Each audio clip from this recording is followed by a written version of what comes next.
was man machen kann. Und fang dabei zu weinen an. Der Zweifel stammelt ein Gebet aus Angst, weil es mir schlechter geht. Versucht sich tiefer noch zu becken. Tränen laufen hoch den Rücken. Bück dich. Bück dich. Bück dich.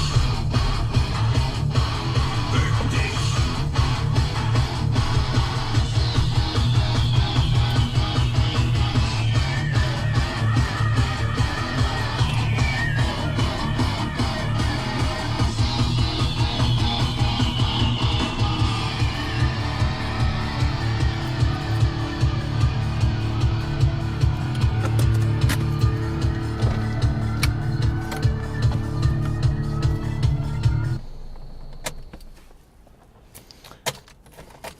Okay, so just dropped off Diana and Johanna at their respective work and daycare. Yesterday was kind of an interesting day, I'm not going to lie. I need to adjust the brightness on this. This is way brighter up here than...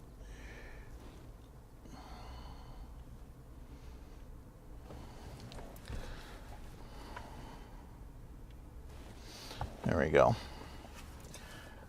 Yesterday was kind of an interesting day for us. One of the kids at Johanna's daycare bit her on the cheek, and she's okay.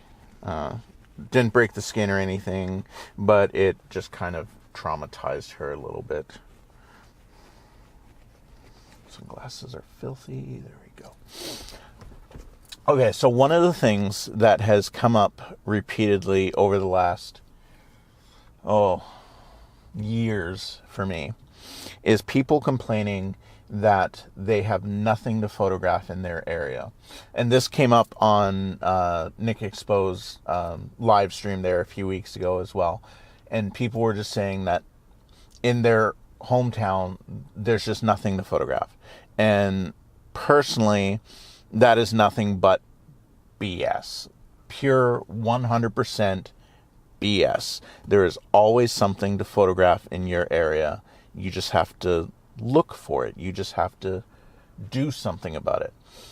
One of the things that I found when I went through about many years ago I went through 6 months of unemployment.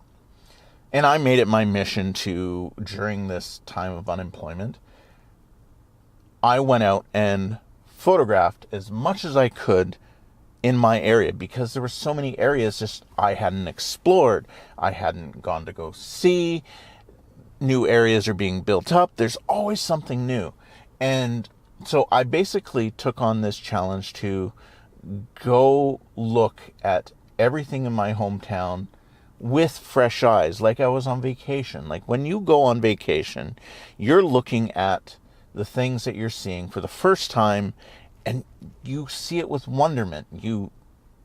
There's just something about the vacation that you start photographing everything, and everything that's even mundane. You start photographing, how the tables look, where they've put that garbage can, because that's a neatly painted garbage can or something like that. And you photograph weird stuff when you're on vacation. You need to do that with your own hometown, and you need to do that with everything that's around you, because it doesn't matter. In that 6 months of my unemployment, I walked around and photographed everything. And there are still areas of my hometown I have not been able to explore, despite having 6 months where I did nothing but wander around and photograph. Think about that for a second. So, my hometown's not huge. It's, yes, there's 100,000 people or something like that, but it's a big rural area, and it's spread out through this whole huge area. And that's the thing.